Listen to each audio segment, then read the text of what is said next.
Hello, hello, hello, and welcome to CrossOver Roll for Initiative. I'm Eva Greenbottle, and I am so excited to show you this game. I think it's one of the most unique, interesting games that I have seen in some time, and I am just super excited about it. As a longtime lover of Dungeons & Dragons, I've played that game. I know this is dating me a little bit, but I've played that game for well over a decade now, which is a bit concerning. I'm getting old. Oh dear. Anyways, Dungeons & Dragons is amazing. It's actually how I got the name Evie Greenbottle, and yeah, I love Dungeons & Dragons. This game is the perfect crossover between, yes, because it is called CrossOver, Dungeons & Dragons and just like a really, really cool game. We're going to be fighting off enemies that are trying to attack our character, but they're going to be attacking different features on our character sheet. So they're not going to be attacking us, but they're attacking our character sheet, which is going to cause us some problems. And the way we're going to stop them is by collecting dice in order to roll and use either magic attacks or regular attacks or hiring mercenaries to help us out, all sorts of things. Let's stop talking about it. Let's just jump right in to a new campaign. All right, so there's two game boxes we can start to play. There is Adventures in Celador. So a large fantasy world with varied regions for adventuring, mythical creatures, undead priests, and scheming bandits roam the land. And there is also the Gaia universe. Adventure across a ravaged Earth and distant planets to face enemy soldiers, futuristic vehicles, robots, and the mysteries of deeper space. It has a high difficulty. Now you can see I have already played this one. I've gone through one of the campaigns, but I think that there's other ones in here. Yeah, so in here I've already done this one here, reporting for duty, raise the alarum. As a veteran courier for the Celadorian High Council, you're used to venturing into dangerous lands. And where did it go?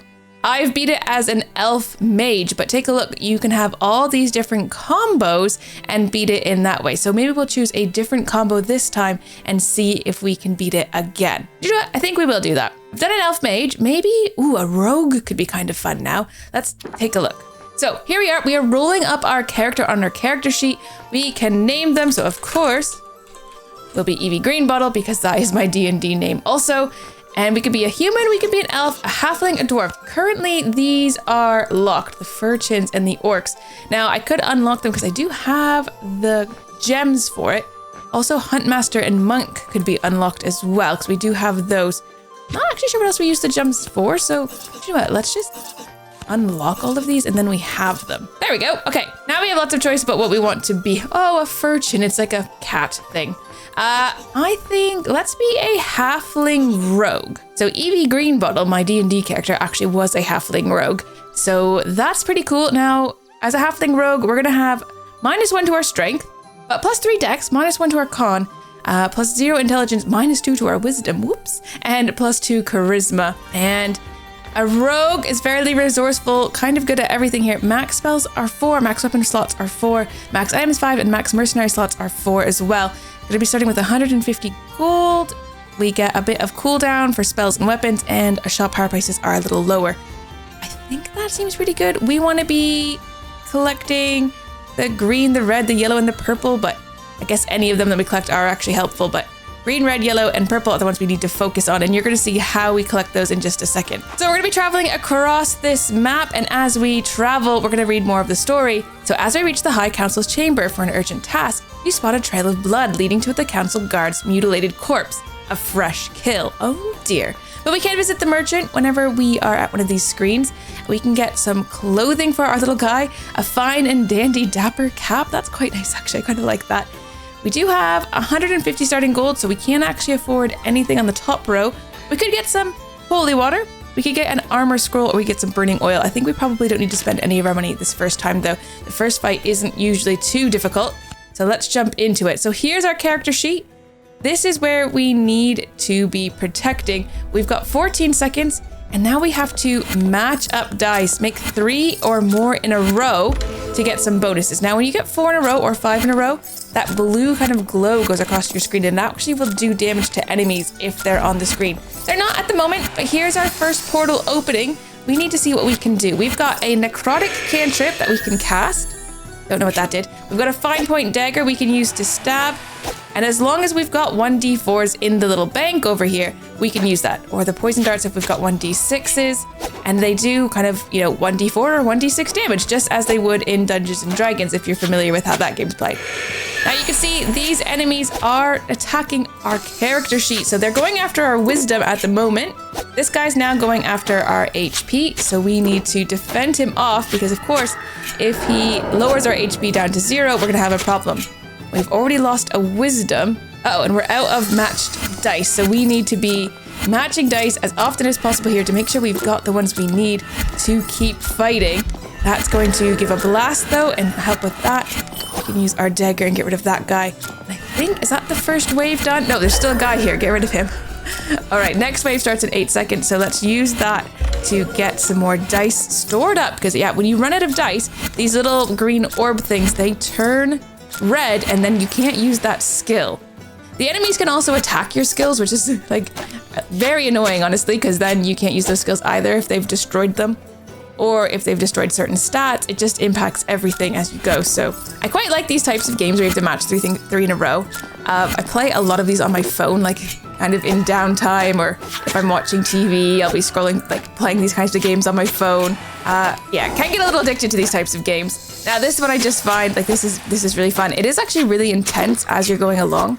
I feel like I don't do as much damage as a rogue here as I did with my sorcerer when I was trying this game out. Let's see if that helps. They're doing a lot of damage to us and they're attacking our dex and our strength, and we definitely need our dex. That's sort of our bread and butter. This 1d4 business, it's not a lot of damage. All right, let's match up some more of these. The next wave is starting in 5 seconds, so we don't have a lot of time. It's always a little annoying when you do good matches when there's no enemies on the board, but when there are enemies on the board, I don't have time to be making matches, so it's a bit of just not good, I guess. All right, the guys are back. Let's just make sure we are hitting them. Now, if things get a little overwhelming, we can always spend some of our gold to get some mercenaries to come and help us, which we might want to do already. Let's grab a Nightshade Runner to come and help us. So he's that little green guy now. He's going to go around and he's going to fight for us, or I guess with us. He only has a limited time that he'll stay on the board though. Yeah, he's down into red now, so he's about to go and he's already gone. Final wave, we are very much low on some of the dice we need. We need some d4s that we could add together here. There, we got one. These guys are beefy and only doing 1d4 damage is taking them down very, very slowly. In fact, I've run out of d4s again, which is very bad.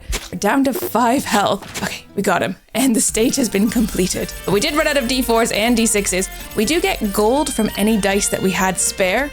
And we got another gem back as well. The High Council is safe for now. These monsters snuck through their own planar gate. The council dispels the gate and asks you to send word to the far reaches of Celador of a pending invasion. All right, now we get a stage rewards. We get to choose one of these things, so we can get a new weapon, a dwarven mace, which does cost 1d6 and does 1d6 plus 1. We already are doing something with 1d6. Ideally, we'd get something not that. We could get a Havoc Spark. That is a spell, a projectile of eldritch electricity. That could be quite good. Or have another mercenary, this one a barbarian marauder who we could call in to help us, or we could keep the gold, additional gold. I'm gonna go for the spell, so we've got 2 different spells. And we also leveled up, so we're now level 2, so we get to level up one of our stats. Now each stat is going to help us out. Charisma, if it goes up to 9, it doesn't make any difference this time. In D&D, you only see benefits on even numbers. So going from 8 to 9, we're leaving an even number, so we're not going to get any bonus. And this game is the same, which I actually really love how it has stayed so true to some D&D things. I do like that. Constitution, if we level that up, it's not going to do anything for us either, but it could at our next level. Dexterity would be our weapon cooldown, which is actually what we use. That would be going from a 13 to 14, so actually really beneficial. I think that's probably what we'll go for, but let's just see. Intelligence also would be going from a 13 to 14. It would increase our spell damage. Spells are not our main damage dealer though.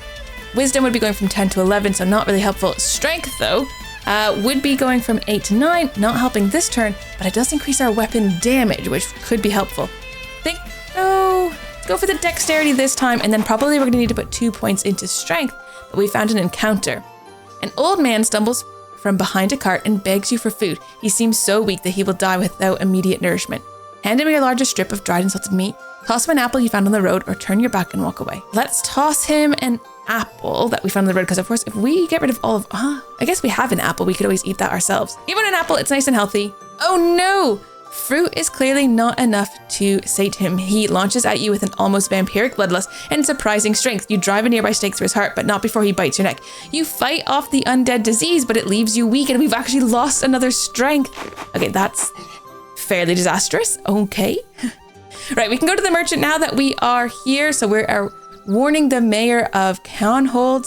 First stop is the sprawling city of Khanhold, capital of Celador. As you near the mayor's mansion, you hear something scrabbling nearby. Let's see if we can buy anything. Some gear would be good, so the enemies will kind of go and fight the gear rather than taking maybe our damage, which would be good. So we could get a helmet, we could get a evasive cloak, or Stormguard boots. I think let's get an evasive cloak and some boots. No, the hat. The hat seems better. It's 12%, that's only 9%. So let's get the hat. So we're gonna have a hat and a cloak. That should be good. And maybe we should get some fire bombs, area damage in an instant. So in case we have big emergencies, we can spend that. Now we are out of gold, so we're not gonna be able to carry all mercenaries, I don't think, which could be a massive problem. But while we're waiting, we've rolled an initiative delay. So we've got a bit of time here to make some connections.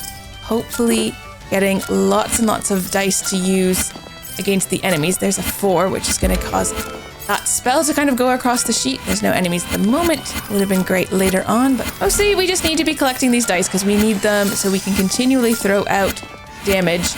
Ooh, here's a 5. Now there are actually enemies out there. Let's grab that. Could do something big. It's actually killed that one guy. And we'll just use a dagger on this little bug scuttler thing. Poison dart on you, and there we go. Okay, keep going with the connections to get these dice rolled together. Right, we've got some enemies at our door again. What? Take that, and that, and that, and also that. Let's try the Havoc Spark.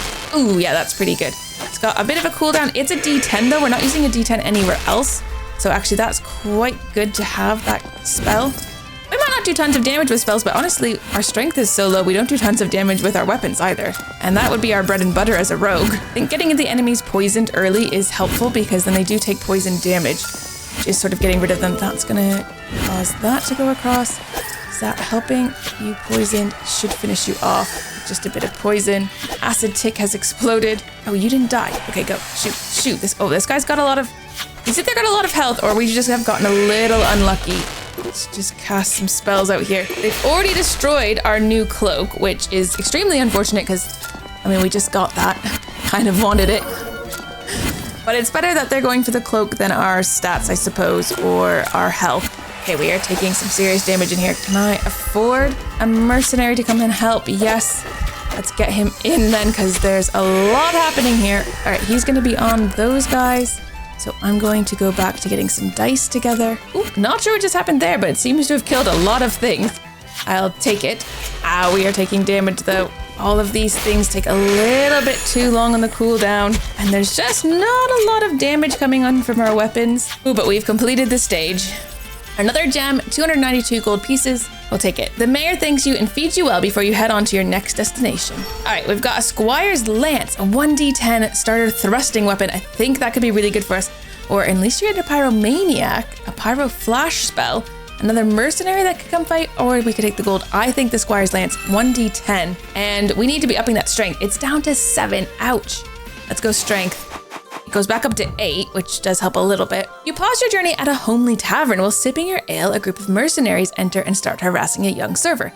Finish your drink and leave quietly. You've got more important things to worry about. Call out, behave yourselves, lads, or I'll tell your commander and hope the bluff works. Or calmly walk over to their leader, then punch him in the nose as fast and hard as you can. Okay, well, we need the young server to not be harassed. I don't know if violence is the answer, but maybe this is a strength thing. We need to be buffing our strength. Let's just call out and hope the bluff works. Okay. Your bluff works, and one of them buys your silence with a sizable precious stone. They've given us a gem. I'll take it. Right, we got a chance to buy some gear. Now we are in the Call of the Quiet Desert. You leave sealed messages for each tribal leader at a neutral trading post, but soon after leaving the area, you hear a disturbing growl behind you. Oh no. Right, we've got some more clothes again. We've got a protective amulet, well-worn charm with magic protection. That could be good. We've got a fine and dandy dapper cap and the gatekeeper's robe, preferred coverings for senior mages. We are not a mage. Let's go for this. We've got the hat already, so we're not going to replace that with the dapper cap. Ooh, restore body potion. Fully restores your strength and dex, plus 1d4 HP. That can be really helpful. Let's grab that. And then I guess we'll head to the fight with a bit of gold in our pocket. Special rules in this one. The desert heat makes it hard to concentrate. Your spell cooldown takes 20% longer. Luckily, we are not spell-based. And we do have our Squire's Lance now. We need to be getting lots and lots of D10s, I think, to get those Squire Lances to be able to be used. Because it is doing the most damage of any of our weapons. Okay, I think we've managed to get some. That was a big one at the end there. Here is a blast, which is going to help Squire's Lance get that guy. Killed him in one hit, which is nice because that... Oh no, did it kill him? No, it didn't kill him in one hit. Stop that. Stop that. He's got a lot of health. I need to do more damage than this. They're going after my wisdom. Not a particularly wise person as it is. Oh gosh, the Squire's Lance on that guy did 1 point of damage. That is rough. Poison Dart. That should finish him off. Keep gathering things. Can't see anything to gather. Oh, it's so stressful. Havoc Spark. Squire's Lance. Oh, come on. You're being a bit of a nincompoop. Go away. Stop attacking me. Let's drink the Restore Body Potion and make sure that our strength and dex are staying okay, because of course, if we don't have those, we have nothing. Okay. Oh my goodness, we made it. There's a lot of guys out here again. We may have to start thinking about hiring a mercenary to help out. Final wave is starting in 11 seconds. Okay, we've got a big one here, a 5 that can go across. Okay, this is the final wave. Let's grab someone to help. They are going after our health here. We've run out of D10s, which is not good. Oh, but we made it. Okay. Another nice little dice bonus. We didn't have tons of dice left over though, to be fair. It was mostly very, very busy. You make it out of the desert and don't look back. You never did like the heat. No, we did not. All right, there's a pinpoint sling, which is a quick projectile with minor damage. It's only a 1d4 plus 1. We already have a 1d4. Although I don't know if our 1d4 is a 1d4 plus 1 or not. Putrid Mage. Mages can often learn more doing dirty work. I don't know if that's going to help us either. I'm going to take the gold pieces this time. We've leveled up again. Let's go for strength. We need to get as many points into strength as we can. A traveling entertainer dressed in gaudy jewelry rearranges 3 cups in a blur. Looking up from the little table, she demands which one hides the prize. The left cup, it has a tiny hole in the side. The middle cup, it has a small dent in the side, or the right cup, it has a scuff along the side. I mean, how could I possibly know? Let's go with the left cup. We found a shooting star projectile won in the game of chance. It costs 2d6 and it does 2d6 plus 3 damage. You got it, exclaims Entertainer, revealing a small metal star. May you never miss your target. I mean, that's pretty good then, I guess. Contact Crow's Claw. You stand on the precipice of Crow's Claw, peering into the bleak canyon overgrown with blackened thorn willows. Dark shapes shuffle in the scrub that throngs your path. Okie dokie. Let's check out the merchant though. Ooh, we've got some greaves, which we don't already have yet. And magical defenses against the pressures of the ocean. The ocean-born. Let's get the greaves. Oh, I already have an amulet, so I don't need that. And I already have a hat. Restore mind potion or sacred soil. Massive reoccurring area damage to unliving only. I don't know if we have those. Or sends enemies to sleep in an instant. The slumber. Let's try the slumber bomb. That could maybe help if we're in a bit of a pinch. Okay, we rolled a 6 on the delay, which means we should be able to gather quite a few dice. We've got more. Well. Now we've got like 10 seconds left, but we had quite a bit of time here to gather things. Oh, come on, find the matches. Yes, get lots of matches like that. Cascade down, why don't you? Okay, enemies are here.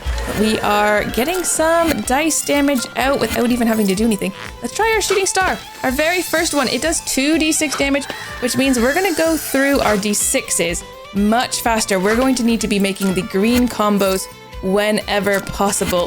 Kind of need to be shooting and then gathering dice, shooting, gathering dice as much as we really can here, especially for any green dice that might be out there, although those 5 in a rows are great. I'll take those for sure. Shooting star, I mean, the shooting star could very well just be our like bread and butter now.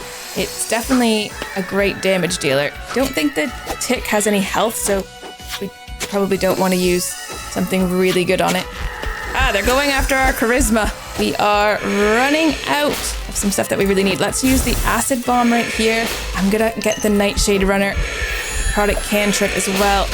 Squire's Lance out there. All right, we need to be getting a lot of dice. Of course, the 2d6 is going to go through them just extremely fast. All right, we've got lots of enemies out here. What are we going to even do about it, though, is the question. We're going after our health. We have quite a bit of health, though. We are out of d6s. Gonna have to get the Nightshade Runner. We need to hire him to come in and help us. Gonna stick an acid bomb down. We need to be making some connections here so we can actually do something. Okay, shooting star. Oh, there's still that enemy up there. Get him. Final wave is incoming. However, we don't have a lot of dice available. This has been very tricky. Finding the rogue much more challenging than our mage was last time when I was practicing. That is, last time makes it sound like there was a video, but there was not. It was just last time I played. All right, you're here. I'd like you to not be. They have started destroying some of our stuff. I think some of our skills are too low to use some of our spells, but we've managed it. You deliver your crucial message to Coroner Dukuth. Not wanting to spend another second in Crow's Claw, you're on your way again. All right, a Scorpion Blade, 1d8 minus 1. That seems really annoying, but it has poison on it, so that could be helpful. Plus, I don't think, are we using d8s for anything yet? The only thing better than 2 rogues is 3 rogues, so a roguish trio as someone we can hire. Or I think we have to go for the Scorpion Blade.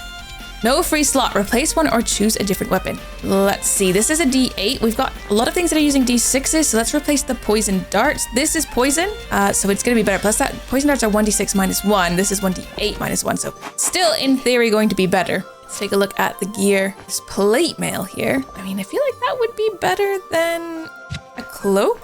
All of these are better. I'm going to replace everything. Storm in a bottle. Weakens, makes vulnerable, and damages in recurring radius. Let's get that as well. And then we're basically out of money. The Devouring Tides. As you meet up with your contact from beneath the ocean to deliver your missive, the sea behind her erupts with a splashing. So we are being attacked in the water here. Due to battling on the ocean surface, enemies move 20% slower, but our mercenaries will cost 20% more. I guess, yeah, it does make sense. They'd have to like take a boat out to get to us, which could be a bit of a problem. Definitely would cost more for them to get to us. All right, let's just match up as much as we can here. Oh my gosh, I'm not seeing very many things to match up. It's always concerning. There's 5 in a row, although that's gonna give a nice little blast that we super don't need at the moment. There's lots of green ones on the board, but not in a lot that are in good spots here. Right, enemies are out, so we're gonna need to be doing something now. Let's try our Scorpion Blade. It should be poisoning them, so if we use it kind of in between other things, then they get a bit of poison on them. Havoc Spark out there. Right, there's always so many enemies coming. Just need to make sure. They've destroyed our helmet already, which was brand new, and our neck piece as well. I mean, it kind of works if they go over that, then they leave other things alone. Maybe there's something to be said about that. Okay, we are running out of dice here though. I'm gonna buy a Nightshade Runner, even though it does cost more. Kinda need some help here. Going to let him finish those guys off, go back to connecting some of these if we can. All right, we've got 9 seconds until the next wave. We just need to make as many connections as we can, get all the dice that we can. All right, they are back and they are attacking. Shooting star out there. Gonna throw in a storm in a bottle and hopefully that helps. And a slumber as well. They've been attacking my weapons. They've destroyed my squire's lance. We've got 10 seconds to get some rolls here. We've survived it. I don't know how we did it. We did lose a few things there, and we ran out of dice quite quickly. But we get a bit of gold. Your courier comrade safely makes her way below the waves, weaving around the floating corpses. You head to dry land. All right, a flame claw axe is a 1d12. Heated metal leaves enemies defenseless. That seems pretty cool. We've also got shocking jolt, which is 2d4. Or the Sacred Blades of Arkesh, so getting some more people we could hire. I think I'd like this weapon, but what do we change out? Can't remember what is this 1d4 times plus 2? Is this 1d8 minus 1? 1d10 plus 1, 2d6 plus 3. I mean, that is definitely the best thing. We just got that Scorpion Blade. I'd feel weird getting rid of it, but it is 1d8 minus 1, whereas this is just 1d12. Are one of our spells 1d8? Goodness me, I hope so. Right, we're increasing our strength, which just means we're no longer getting a negative. You stumble upon an amorphous blob minding its own business. You spot a delicate sword wedged into its mass. You think you might just be able to reach it. Oh no, not a gelatinous cube or amorphous blob. Dive in head first and pull the sword out. Light a fire and burn away enough blob to reach the sword, or leave the thing well enough alone and get out of there. Let's burn it away to reach the sword. We got a minor health potion and 164 XP. It takes so long to burn that the sword disintegrates before you reach it. Though you do learn what not to do in the future, you also find a potion in that blob that it couldn't digest. Ooh, I think my inventory might be full, so we're gonna have to get rid of something or not take it. We'll swap it out for the acid bomb, I guess. Your last stop and potentially the most dangerous. Wildhaveners don't like outsiders, so you try to make it in and out fast. You're not that lucky, of course. Back at the merchant, there's a spotless helmet. I don't think we need. These are technically a little bit better than that. Actually, quite a bit. 18% versus 40%. So let's replace those. Our pendant that would be worse. The helmet would be worse. So let's keep that. We'll top up our fire bombs. And I guess we'll just head into the fight. Right, we've rolled only a 1, so we're getting a short start here. Unfortunately, enemies are going to be coming very quickly.